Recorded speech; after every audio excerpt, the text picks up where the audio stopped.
Hello and welcome to the weekly episodic, the sports entertainment show starring me, Jason Miller, and Raw was awful. I mean, it was some kind of awful. I don't understand why the WWE even cares about football. They should act like Monday Night Football does not exist. The whole halftime stunt was wrong on so many levels because, number one, you've got all the fans thinking, well, I don't need to watch the first half of Raw because nothing's going to happen until halftime of the Monday Night Football game. That's stupid. Do you want people to watch your show or not? Come on. Get away from that. Don't worry about anything that's happening in football. Don't even mention football. Pretend it doesn't exist. You still are going to be the second highest rated, well, you know, other than all the NFL games that are on cable. You're still going to be one of the most highest rated cable shows, and just deal with that, okay? I know that ratings make the world go round, but you're not going to beat football, so stop trying to do it.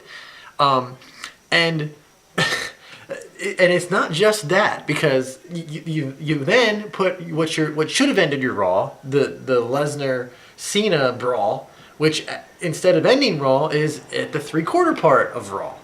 And then instead you have Rusev and Lana and Mark Henry ending Raw, which is an okay, middle card thing, but that can't be the end of your Raw. I mean, come on. That's what your go home to the Night of Champions is that?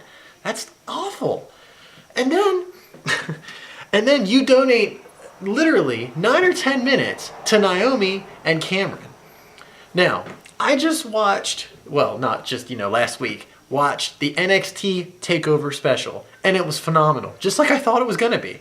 And you have a story being told down there between Charlotte and Bayley, and a match that was fantastic. And then you subject me to Raw to sit there and watch Cameron and Naomi. Did you guys see when Cameron did the split? Here, I'll put some of my hands up. She does the split over top. Oh, she's face down. She does the split over top of Naomi, face down, and then asks the referee to count. She doesn't even know the rules of professional wrestling. And you have her, you gave 10 minutes of TV time between the segment of Total Divas and the match to her and Naomi. What are you thinking? You can't do better than that? You really can't? There's so many other things that you could do. So, yeah. The Go Home Raw show I thought was terrible. But I'm still looking forward to Night of Champions because there's a lot of matches that I want to see. Let's go. Predictions for Night of Champions. Night of Champions! Okay, Orton and Jericho. Now, obviously, if anybody knows any behind-the-scenes stuff, Jericho's leaving, Jericho's done. This could be, possibly, I'm not saying it is for sure. I guess it never is for sure. But it could be his last real run. I mean, maybe he would come back for a match here and there, but I kind of have a feeling this could be the end of Jericho. Just at his stage in his career, he's involved in so many other things with his band and everything else, he might not come back and do another run. So I believe this is Jericho's last match for a while, and it could be, like I said, could be the very last one of any run he ever does. I'm sure he'll come back and have little cameos like every other wrestler does, and you know what I'm talking about. But anyway, so Jericho definitely going to lose this match. I think Orton's going to come over strong, probably do a punt kick, to Jericho's head. Jericho's gone. Probably be a good match. I'm sure those guys will be all right, but I'm interested in the placement of that because I don't know where you're going to put it. But anyway, yes, Jericho loses to Orton. That would be, I'd put that early in the lineup of Night of Champions. Reigns and Rollins. First of all, why did they give that away on Raw? Why did they give that away on Raw? I mean, have a disqualification or have some sort of shady finish happen. But instead, they had the real match with a crowd that was terrible. It escapes me where they were. I was thinking about it while I was watching. I'm like, this crowd in blah, blah, blah is terrible. I don't remember where they were, but that was a really bad crowd. They need to step it up, okay? But anyway, crowd wasn't into that match at all, and it wasn't really Rollins and Reigns' fault. It was an okay match. I think they held back a little bit because they have to, because they're going to have a rematch in 6 days. Yeah, 6 days. So, I think Booking 101 says that if Reigns goes over clean in the first match, that the rematch Rollins wins. So I think Rollins wins in some sort of shady manner.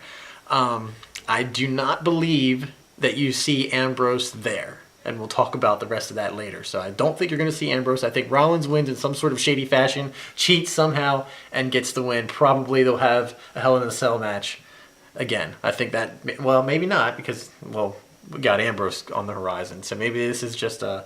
But I don't think it's going to finish their feud. You know what I mean? I think you'll see more from them later on. So yes, I'm going with Rollins in some sort of shady finish over Reigns. Then we've got Henry and Rusev, and Rusev has had good matches with Jack Swagger. I don't have high expectations for this one. I don't think Mark Henry and Rusev is just a good mesh. Just big booting guys that I'm not looking forward to this match that much. Rusev's going to win. I'm sure Henry's going to give him all he can handle, but Rusev's going to go over because they still need that monster heel, and Rusev is still the monster heel. That's not Brock Lesnar on the program. So yes, Rusev will win, probably clean over Henry. Then the actual championship matches. The Usos and the Dust Brothers, and yes, you know I'm gay for the Dust Brothers, and yes, they are definitely going to win this match. I don't know where they're going to go after that, because it's very dicey with the tag team division, which is funny. 2 years ago, or maybe even a year ago, it looked like there were so many up-and-coming tag teams that were actually going to, move forward, into having a good tag team program in the WWE, and they've all kind of gone to the wayside for various reasons. But Goldust, Stardust are winning the belts. I'm pretty sure on this one.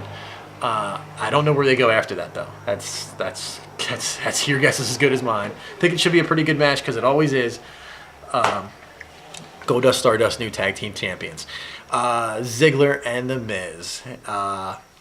The most interesting part of this match, because the build has been terrible, but the most interesting part of this match is that I hear that Bray Wyatt is going to go after Ziggler for the Intercontinental belt. And if you look over the lineup for Night of Champions, there is no Wyatt family. This is where the Wyatt family comes in. I believe that Ziggler is going to win, and then after he wins and celebrates, lights go out, beat down on Ziggler from the Wyatt family, and there's your program going forward. So yes, Ziggler retains the Intercontinental strap. The Divas Championship. This is so sad, because Paige and AJ could really have a nice match if they didn't have to deal with all this other extracurricular crap, and then not poor creative, but creative doing a poor job of storyline telling between everybody. I don't like Nikki Bella winning this belt, and I hope that she doesn't. But I have a scary feeling that she's going to, and it's going to make me sad. But I think that it's going to add more fuel to the fire. They're looking for more fuel to the fire for a Bella Twins feud. So I think that Nikki Bella wins, and it makes me sad to say it, but I think she does. I hope she doesn't. I hope that Brie interferes, and then then Paige will retain, because I still think AJ wants to go have babies with CM Punk. I think AJ's disappearing, which is sad, because she is the best part of the Divas roster on the main event level. Okay, there are all kinds of great stuff going on in NXT, but it seems like we just aren't in a hurry to get them up to the main program. But I just have a sinking feeling that they want more fuel to that fire between the Bella Twins. So I say Nikki Bella wins the belt, and then once she wins the belt, she talks about how much better she is than her sister. Blah blah blah blah blue. Okay, next match, Sheamus, Cesaro for the U.S. strap. Here's what I think they should do. I don't think they have the balls to do it, but this is what they should do. Sheamus versus Cesaro, and do the double turn. The double turn is perfect for that. I think Sheamus can be a monster heel. He was when he first started, if anybody can remember back to like 4 years ago, whatever it was. And Cesaro can, all he has to do is do his swing and people go nuts. As bad as that crowd was at Raw, the one thing they almost cheered for is when Cesaro was ready to do the swing. They all went nuts about it. So yes, I think that's what I would do. I would have a double turn and Sheamus maintain through the double turn. Sheamus can cheat, do all kinds of things to make the crowd turn against him. It's not that hard. It's really not that hard. That's what I think they should do. Again, right now, WWE creative is just so boring, so I don't think they're going to do it. So I'm going to say that Sheamus still retains, because I just don't think for some reason they want to pull the string on Cesaro, and they should. They're missing out. Cesaro is such an underutilized talent, could be so much better. So yeah, Sheamus retains, and they don't do what I think they should do with his double turn, but that's what I want them to do. They're not going to do it. Okay, main event, Lesnar-Cena. I believe that this match will be much, much closer than the last match. It has to be. Cena will not win because they still want to maintain Lesnar with his, the Lesnar status, for lack of a better term. And I do think it'll be a much better match, too, just because it's going to be more competitive. So I think it... Probably, if you're looking over the roster, I think there's a lot of great matches, but I don't think there's anything that's fantastic. It might actually, for once, the main event might be the best match of the pay-per-view. It really could be. Because I think there's going to be a lot of drama both ways, a lot of near falls. But I do think something's going to happen in order for Lesnar to win. I don't know, maybe like a double move that knocks them both out and Lesnar is on top of Cena and Lesnar gets the win, maintains his belt. And then you will see Seth Rollins come out with the briefcase, and then Ambrose shows up. And the crowd goes crazy because that's the guy that he doesn't need to do anything. It's obvious. He's the guy that the crowd goes crazy for more than anyone else when he's there. So, and that's how they're going to end the pay-per-view with Ambrose coming out. Of course, so there is no cash-in, of course. And I know they've already done this like 3 times, but it doesn't matter because now they can redo it again because Ambrose hasn't been on TV for, a month now because of the quote-unquote injury while I'm making a movie. So there you go. That's the way I look at it. I think it should be an above-average pay-per-view. I don't think it's going to be fantastic, but I think every match should be solid. So at least you got that going on for it. Again, I'm still interested to see what happens afterwards because I do like the Wyatt Ziggler aspect of it. I think that could be a really good program for Ziggler to be serious. Because serious Ziggler is very good. He is.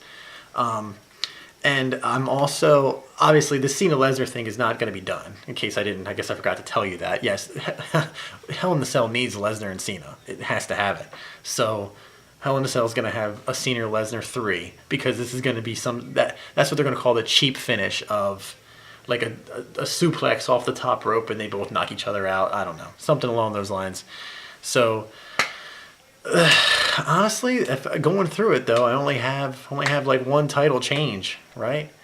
No, I have 2 because I got Nikki Bella and I got the tag team belt changing and I think everybody else is going to stay the same. So there you go. That's what I got. Of course, I'll be back next week with a review of Night of Champions.